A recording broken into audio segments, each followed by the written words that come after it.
Welcome to Kinship Cafe. I'm your host, Jim Jones. So glad you could join us today. And we are continuing our journey through the Daodejing, and we are currently in chapter 80. 80. Not 80, but just chapter 80. So we'll go ahead and jump in. And today we're working with the Addiss and Lombardo translation primarily.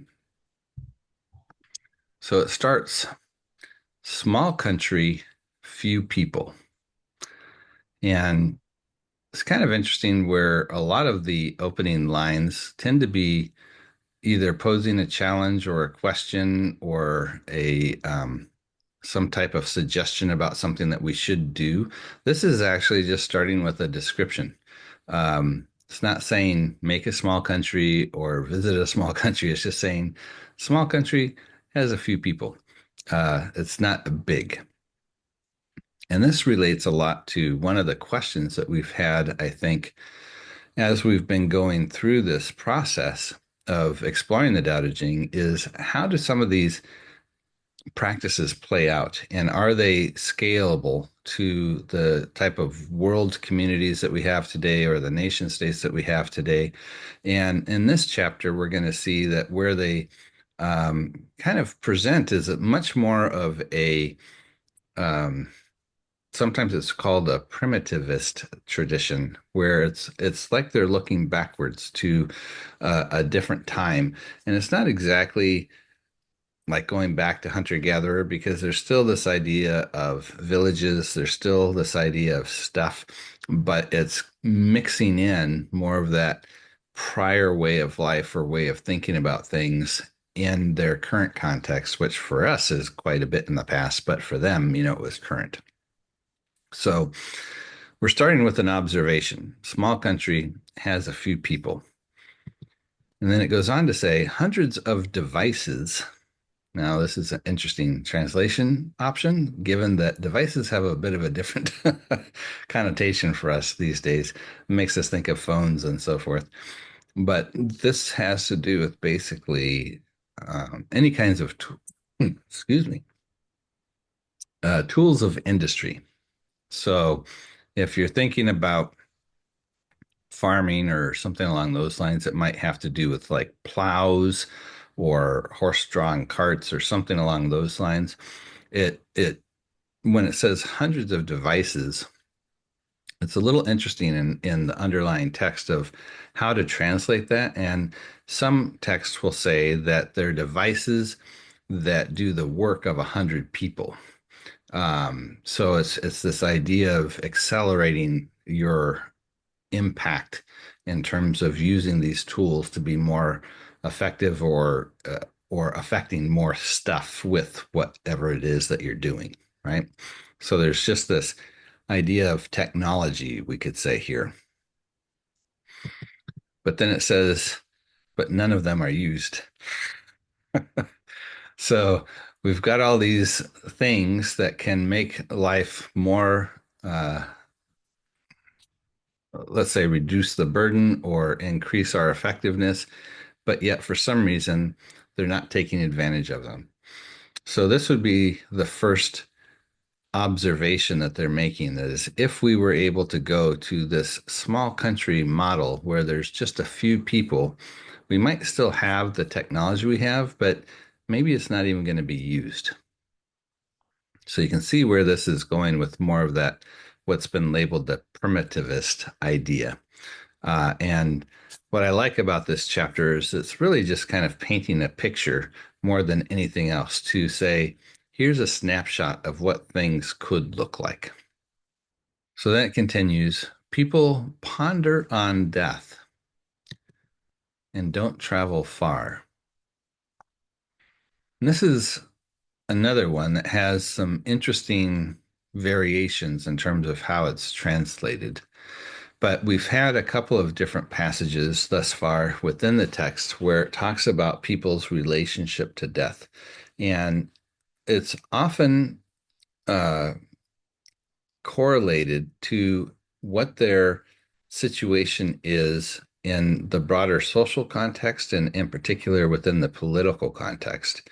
So we've seen passages where there's the threat of death that's being used by the rulers and what kind of impact that has on people. And we've seen where the impact of the rulership can be so severe that people treat death lightly, either in the sense of not willing, feeling like they have something worth fighting for, even if it causes them to lose their life, or from the perspective that life has been made so difficult that sometimes death might seem preferable.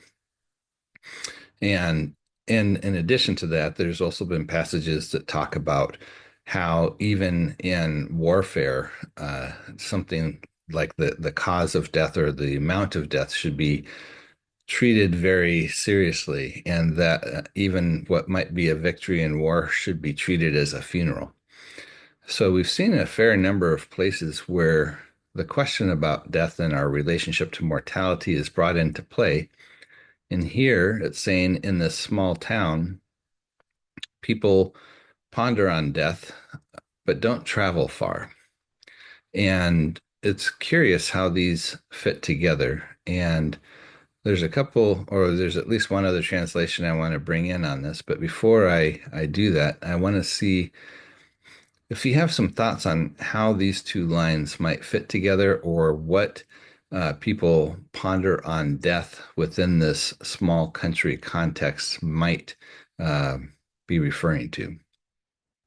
I mean, to me, it's saying people don't travel far because they're too busy, like thinking, like worrying about death. I don't know. They don't travel because they're worried about death? Yeah, like they confine themselves to their home or just like don't get out much because they're too scared or something. I don't know. Ah, interesting. So, because they're pondering death, that's why they're not traveling because it's creating fear. Is that kind of the thought? Yeah.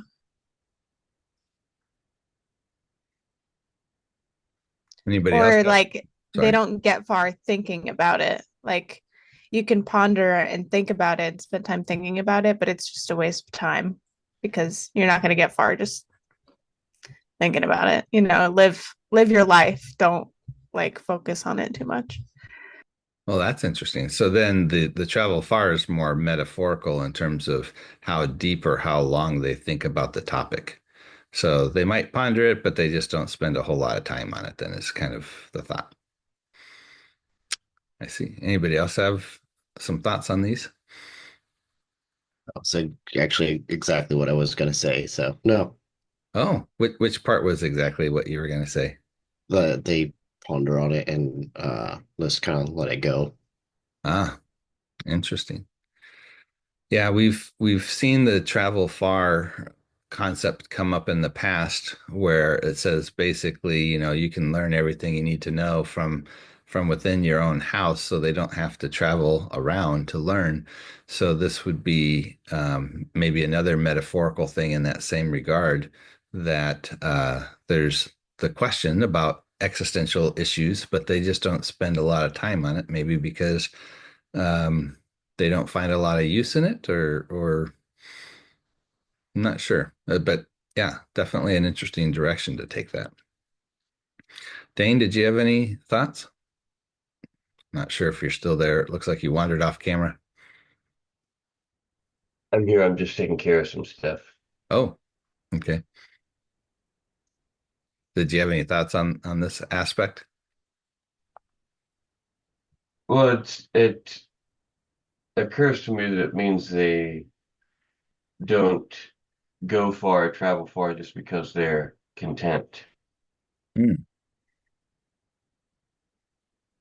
So that's brings in an interesting connection to the contentment and the idea of pondering death, in the sense that how would you tie those together then, in terms of if the contentment means that they're not traveling far, they're pairing this with the idea of considering death.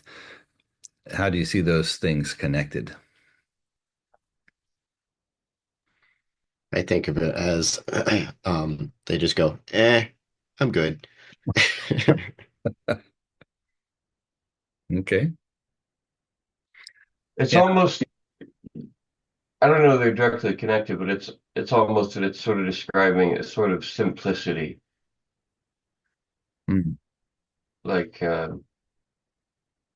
just like saying two things. Uh they don't their needs are simple, something like that. Mm. Mhm. They don't need a Yeah. lot of stimulation or excitement to be content with their lives. Yeah, and I think that's a fair number of the translations definitely go along those lines in the sense that they ponder death, but then it's not their thinking about it doesn't lead them to feel like they need to take off and go somewhere. And I think if we're taking it from that perspective, if I consider my mortality, what is the context in which it's going to make me motivated to travel? Well, it might be I'm thinking about, well, life is short. I better get in all the experiences I can, or I better see what's out in this great big world.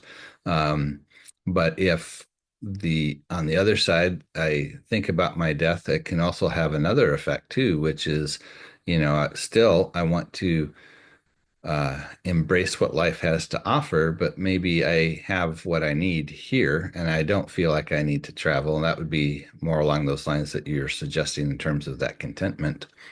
And so it doesn't lead to a lot of like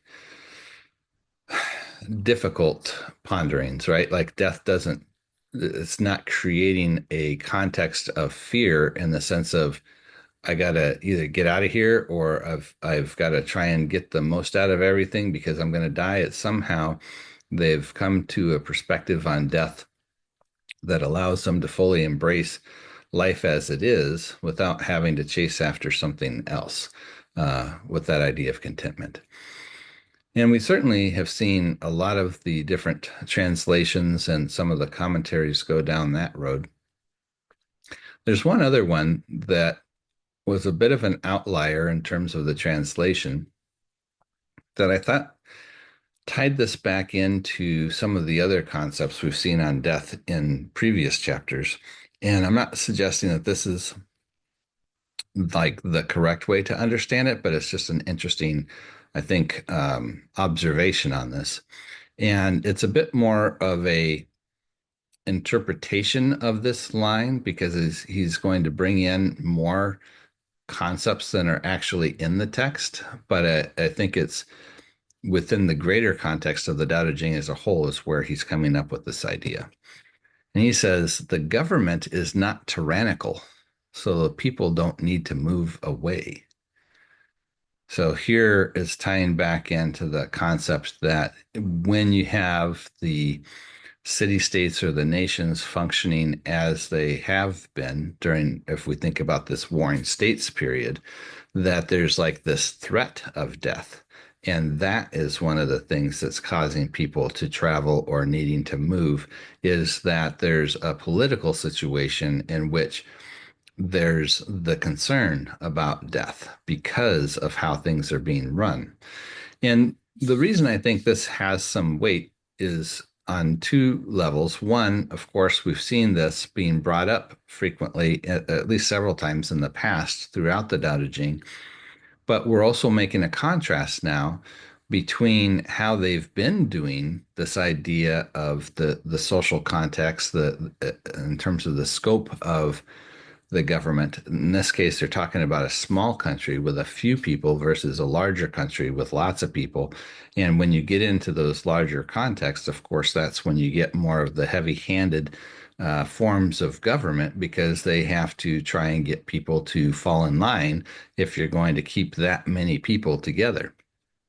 So I think there's actually an interesting case to be made for this other line here or this other translation in terms of how the travel far and the considering death comes into play in the context of a small country versus a large country, in terms of what might be different there.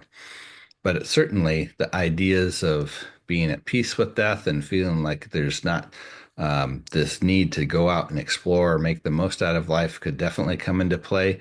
I think this just adds another line of thought here that is also consistent, that just helps us to think through this a little bit more. What are you guys' thoughts on that? I think I like the first translation better because it leaves more room for interpretation.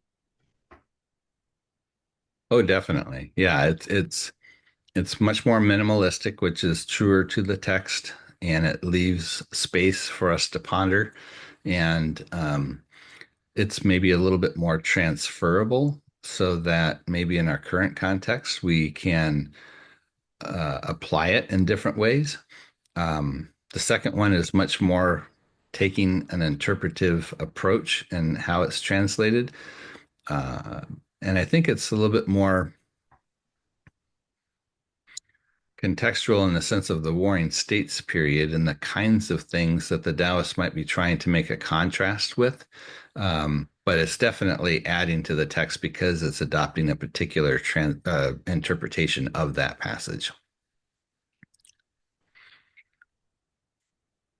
And actually, I think the second one is also transferable still as well, in the sense that it's still something we need to think or is within our frame of reference, right? We can see how different governments can treat things in such a way where, we could see the concern about death given the type of government that might be in place and why people might feel like they need to get away from it.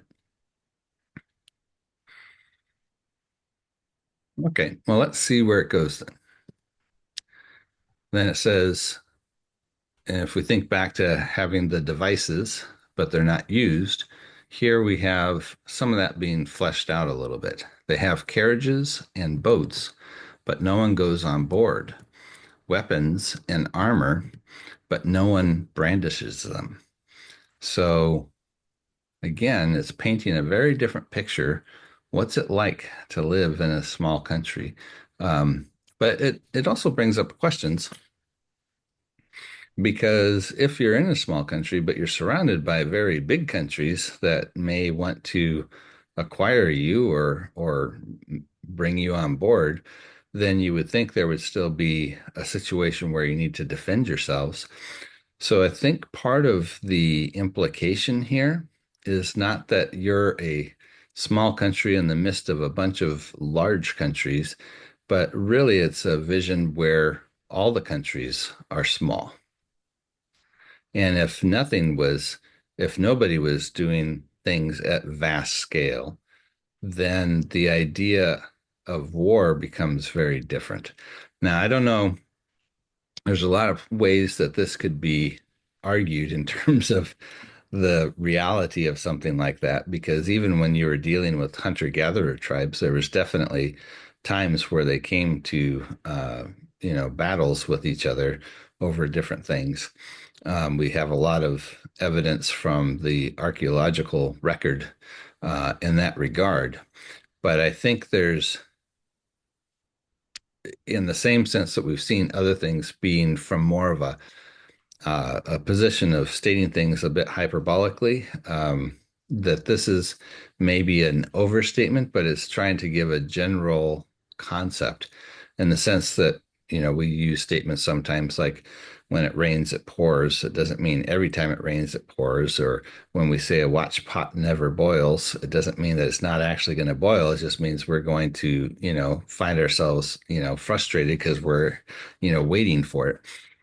But in this case, I think it is making, in a similar way, a statement that when you're dealing with smaller communities, the issues of violence, especially on the level of warfare, is radically reduced. It's a very different kind of a context as opposed to what happens when you start dealing with very large groups of people. Any thoughts on this one then before I continue? I think I agree with what they're getting at here. Like, if you have a smaller group of people, chances are they're all going to know each other and understand that like you're all in this together kind of thing. You all rely on each other in some way. And getting on board and brandishing weapons and armor obviously puts that at risk. Hmm. Yeah, it's harder to get away with things in a small community.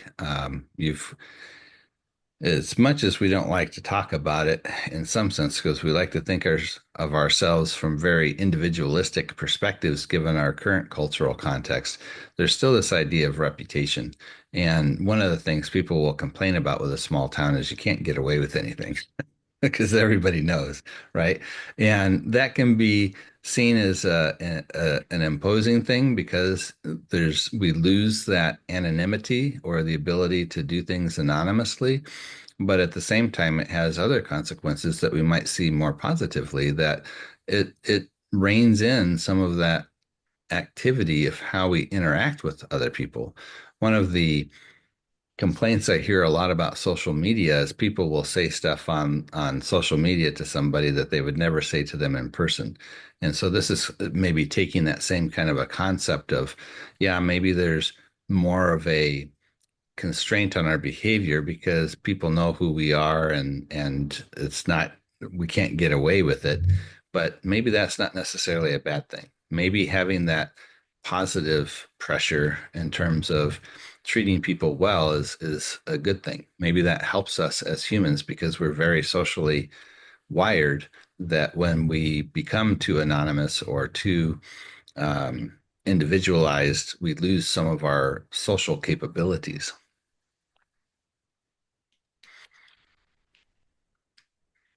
Okay, so where does it go from here? Now we get to an actual suggestion, whereas before it's been kind of painting a picture. This is what it looks like. This is how people are acting in this context.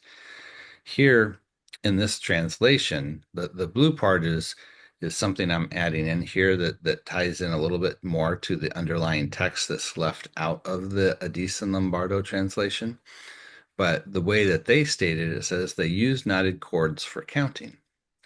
Now, knotted chords would be something that happened prior to the advent of writing. It was a way to keep track of stuff or to maybe make note about something, but it's definitely an earlier technology prior to written communication. And so this is, again, if we think about the not taking advantage of the devices, one of those devices would be the written language and how that functions. So here, with the Addiss and Lombardo translation, this just becomes more of the observation of what do they do in the small country versus the big country. Well, they're not even using written language. They're just using knotted chords. But in the actual underlying text, there's more of a suggestion here in the sense of let them return to using knotted chords.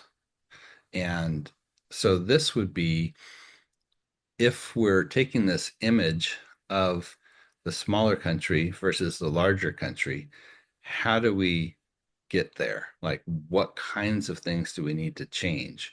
And so, part of what we've seen in the observation above is that some of those aspects of technology maybe are let go of, that we don't take advantage of those things in order to do things faster and better and easier, but maybe we go back to a simpler way that we used to do things, even to the point of not using written language, which is interesting. And the consequence then, or what we see in this context, is sweet their food, beautiful their clothes, peaceful their homes, delightful their customs.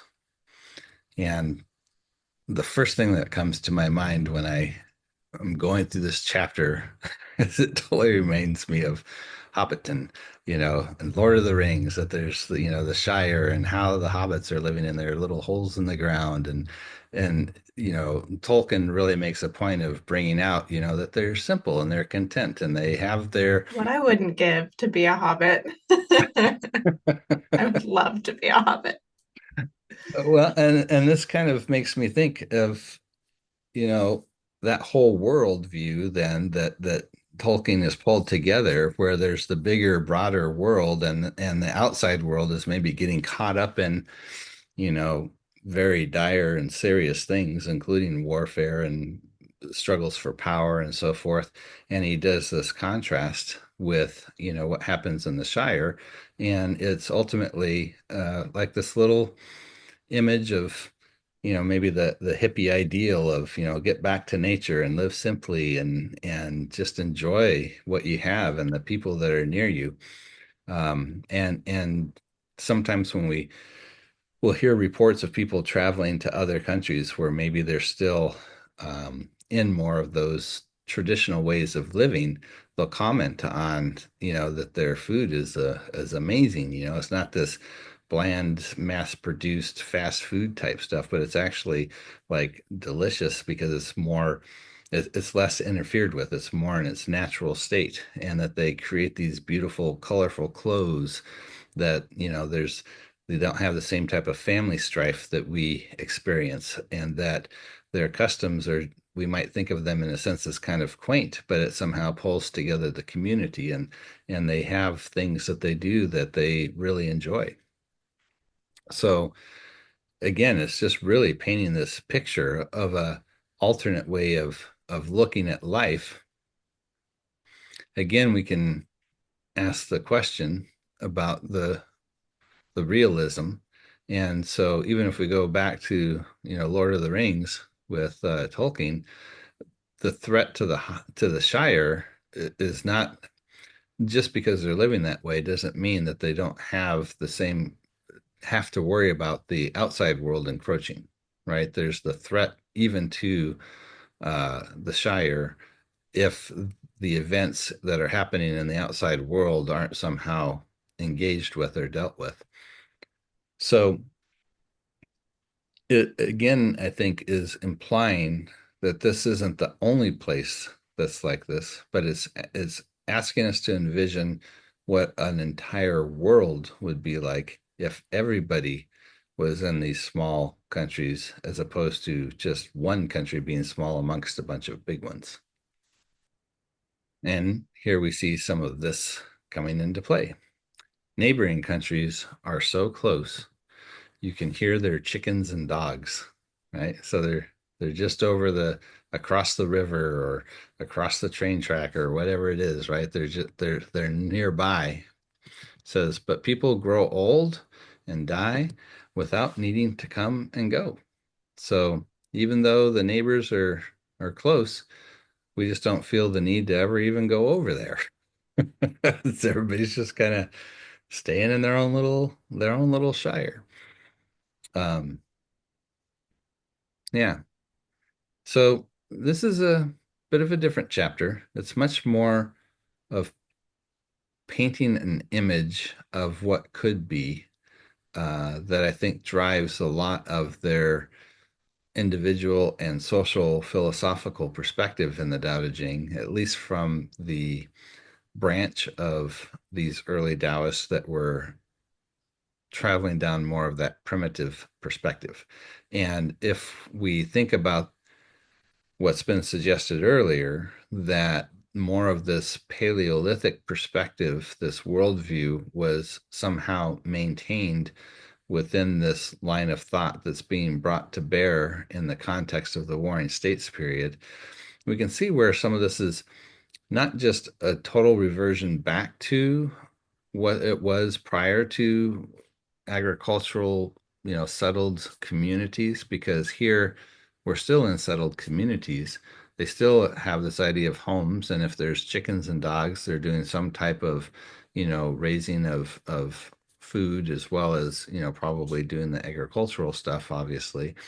So it's not a complete reversal, but it's taking kind of the best of both worlds, and what would it look like if we brought them together? How could that way of looking at the world, from more of that almost magical way of seeing everything is connected and that there's this generative aspect to life and how it produces, and how they celebrate more of that feminine context in that regard as the overall view, as opposed to the masculine, which was much more about that control and order. And how do we take that and mix it with aspects of settled life and trying to come up with a different way of envisioning it that would motivate people to want to work towards that kind of end? So this is actually the end of this chapter, and I think we'll just kind of pause the presentation then and then see what you guys think about that. Is it too Pollyannish, or what do you think about what they had to say here? It makes me sad that they they were like, look what it could be so long ago, and it's just going in the opposite direction pretty consistently. But maybe it's just that we have so many people that it's just not possible. But it sounds really nice. It makes me want to go join the Amish in Pennsylvania or something, you know? Yeah, that's a good point to bring up too. From a more of a modern perspective, we do still have, in a sense, shires, right, where people are attempting to do something like that. That whole idea of resisting the influence of the adoption of technology, um, it shows up in a lot of ways. I have a feeling this isn't as far as what the Daodejing is trying to get across, that it's not suggesting that resisting the adoption of technology is a good thing, or it's really suggesting any kind of strategy.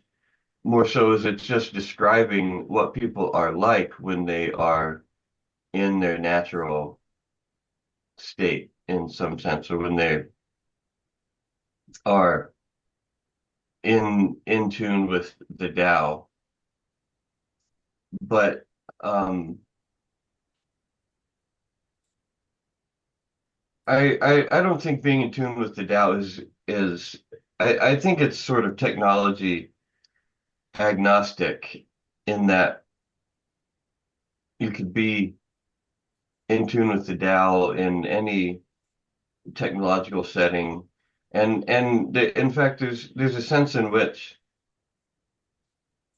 being in resistance, when it's the nature of technology is to advance. It's kind of part of who we are as humans. There was a great, I don't remember if it was a book or an article by Kevin Kelly, the author of Wired magazine, called "What Does Technology Want?" Hmm. So treating technology as this force in the world that has certain characteristics and properties. And Ray Kurzweil actually extrapolates it.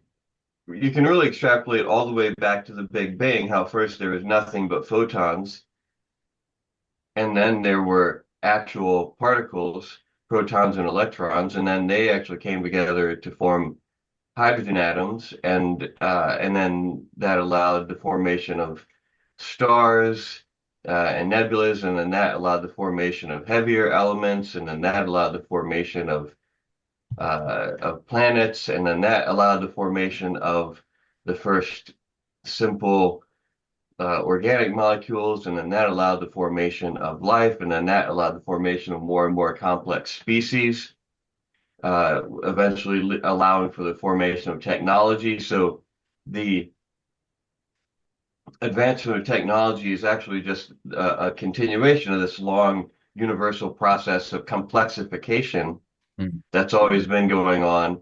And what we think of as this exponential curve of technology is it's actually a very, very, very long exponential curve going way back into the past that's just been growing very, very slowly. Um, so in that sense, the advancement of technology is a, a force of nature, just like anything else, just like the nature of life is to grow and expand and to become more complex. So to try to resist that is in some sense trying to uh, go against the way of nature because it's not like somebody chose for any of this to happen. Nobody decided, okay, let's have the Big Bang now, or let's form planets now, or let's form life now. It's just happening. It's arising out of what was there previously in a natural way, following the laws of nature, of physics and whatnot. So the idea that if you take like current technology minus some time span is somehow like better or the right way. Like if you take modern 20th century lifestyle and technology and subtract 100 years and you get like the Amish. Let's just take 100 years off of everything and hang out there. Well, that was hundreds and thousands of years advanced compared to how people lived in the Middle Ages or hunter-gatherers or so like what is it that makes any particular level of technological development special and like this is the real way for humans to live or this is the virtuous way to live. It's just part of a progression that in some sense is kind of symmetric. Wherever you look, there's always the past, which gave rise to the present, which gives rise to the future. So it has this sort of uh, universal shape to it. So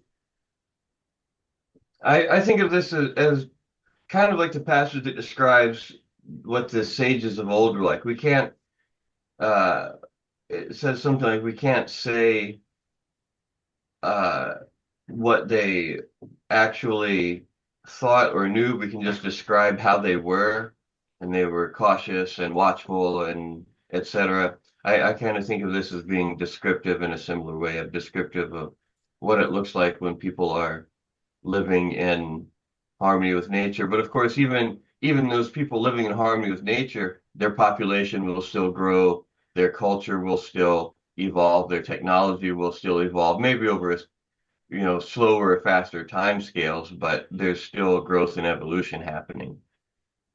Yeah, I think there's a lot to be said to that.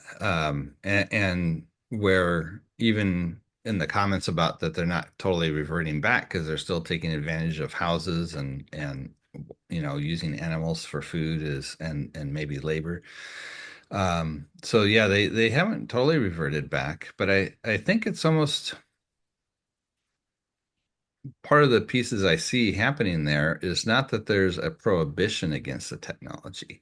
So the technology is there, they're just not taking advantage of it. So maybe in a modern context, how we could look at it is, we're definitely going through more of a social revolution in terms of how we're thinking about food and in particular fast food, where, yeah, we've got the technology, we can make the food cheaper and we can make it available to everybody, but is that really what we want? And so there's more of a movement back to, how do we do non-processed food? How do we have more healthy food for us? Because there's advantages to that.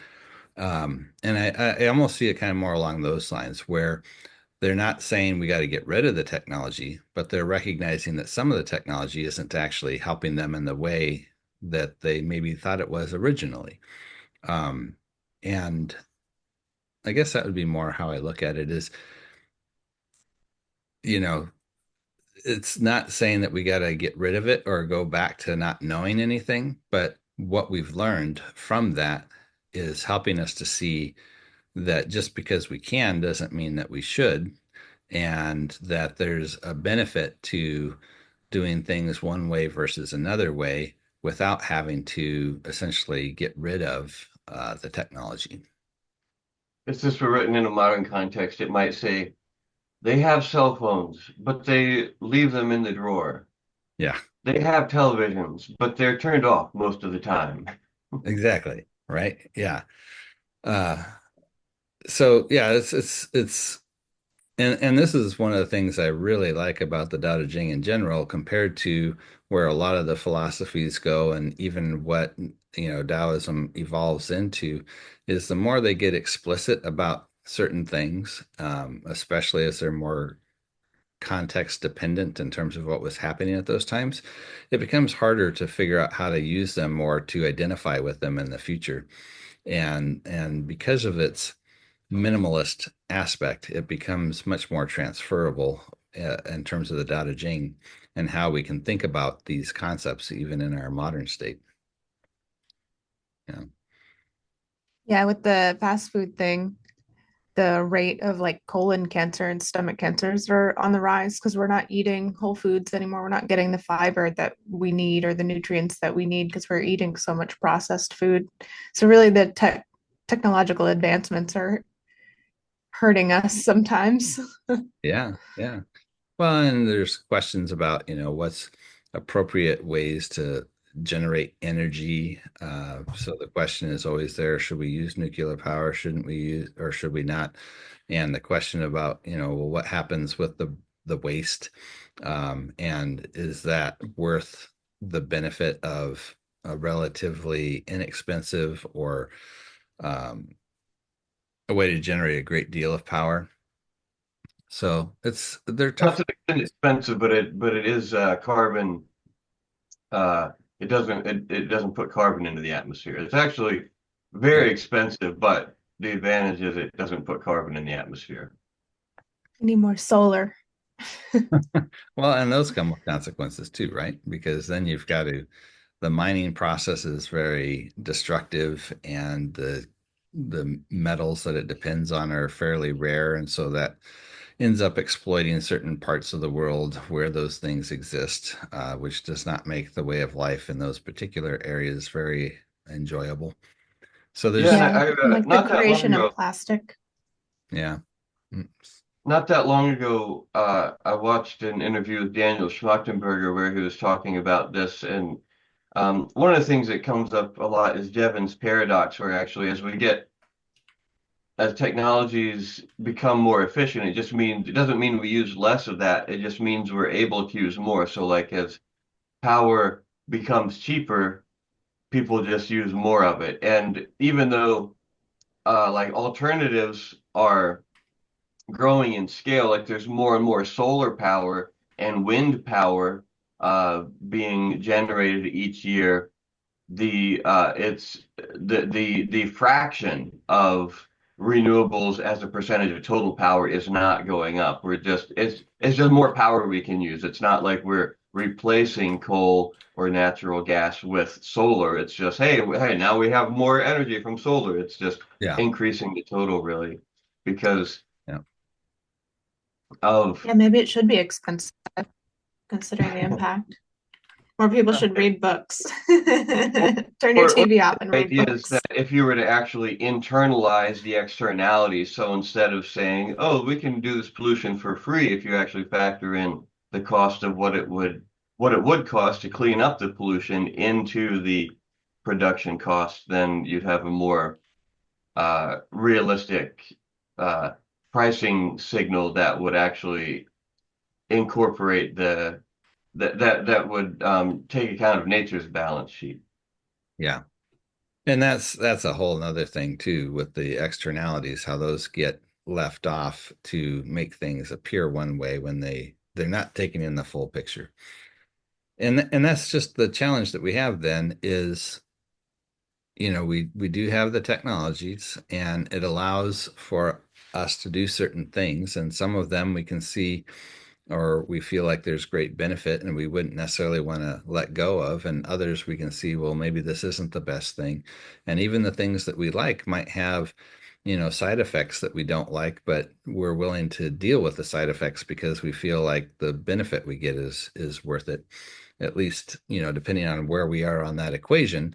If we're not living next to the strip mine that's needed for the metals for all of our devices, we might think, oh yeah, it doesn't bother me that we have to do the strip mine. But if you live there, you might feel a little different about it.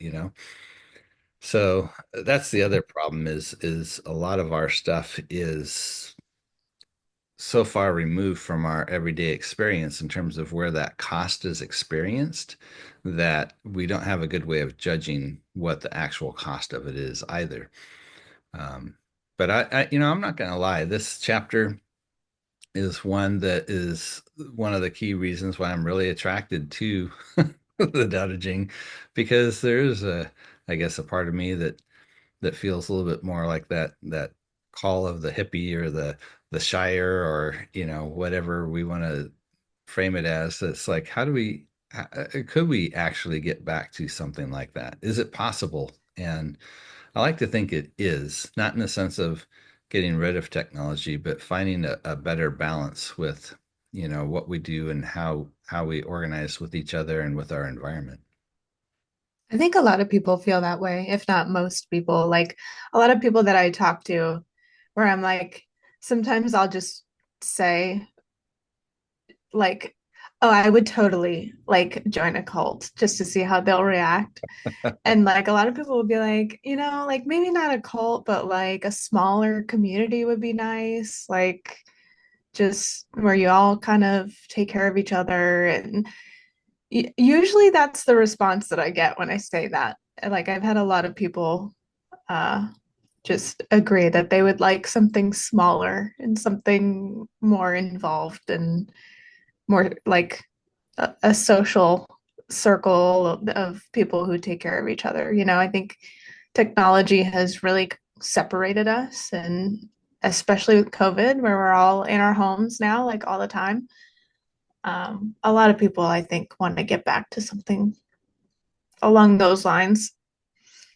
Yeah. And it's it kind of goes in both directions, right? Because we couldn't be doing this without the technology. And I've definitely enjoyed our time together, and feel like we have, even though it's very small, a little bit of a particular community that helps to support each other and wrestle with important ideas. But at the Yeah. same time, we do need that actual face-to-face interaction. And there's definitely the stress of the rat race. And how can we, get back to something that's a little bit more life affirming? And if that meant that we didn't have other things, would I be willing to let go of certain technology in order to have more of a life affirming, smaller community that actually was engaged in caring with each other? I think I would be okay with that. Yeah. Just FYI, the link that I put in the chat is to an article from the Consilience Project, which is Daniel Schmachtenberger's organization, about about the question of what would sustainable progress look like, more or less. It's kind of a deep dive into the subject that touches on a lot of these topics. Yeah. Well, I think this is a good time for us to bring this to a close. I want to thank you guys again for joining. And if you happen to be watching this as a video, if you'd like to be a part of our conversation, our little digital community, you can register your email at www.kinship.cafe, and you'll get a weekly email with our latest videos, as well as links to our Friday morning Zoom conversation. And if you happen to be in the Southern California area, where we're meeting in person. All right, guys, take care. Bye. Thanks, Jim.